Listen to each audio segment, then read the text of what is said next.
Hello, and welcome to this week's story time. Now, today's story is about a man called Naaman. Here he is.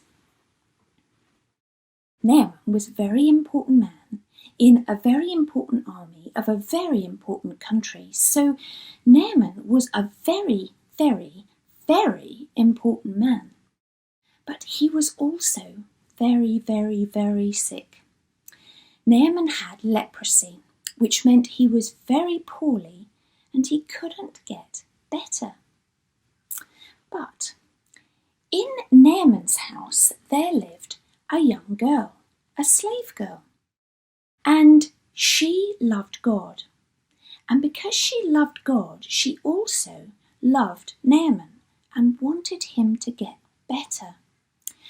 So one day she told him all about a man who lived in her country, Israel, who was called Elisha. He was a prophet, which meant that he told people what God said. "Go to see Elisha," she said. "He can make you better." "Great," said Naaman. "I'll go at once."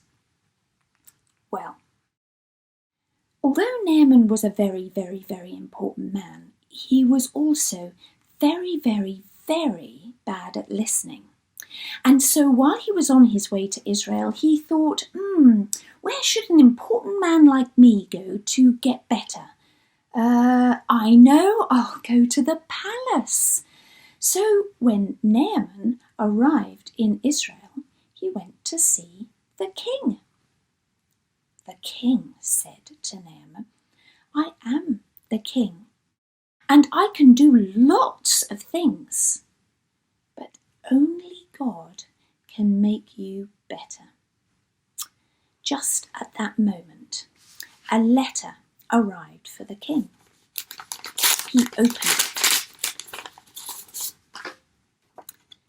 "Send Naaman here, Elisha." The king told Naaman where to go to find Elisha, and off he went. But when he got to Elisha's house, Elisha didn't come out to meet him, just a servant. "He can't know how important I am," Naaman thought. Then the servant said, "Naaman, if you want to get better, you have to go and wash in that river." Naaman laughed. "Just wash? That won't work.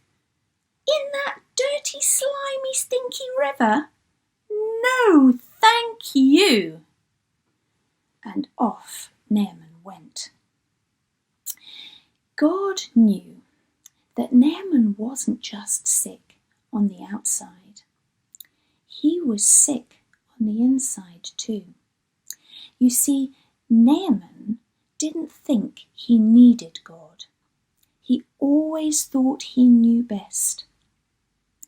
And in his heart, he was proud. God didn't just want to make his leprosy better, he wanted to make his heart better too.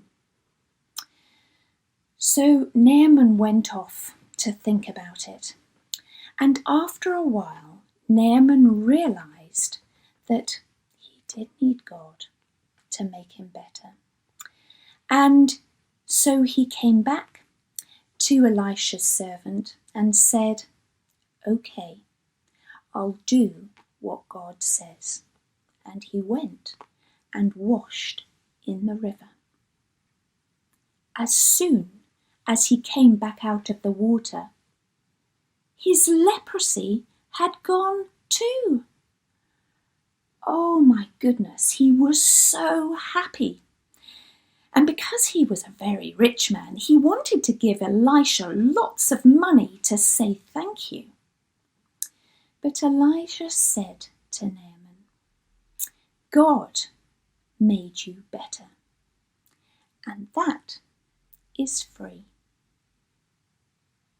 Well, that's our story today about Naaman, and we are going to sing the song that you sang last week called "God Speaks, We Listen." So remember to be like Naaman and listen to what God says. And I'll see you next time. Bye-bye.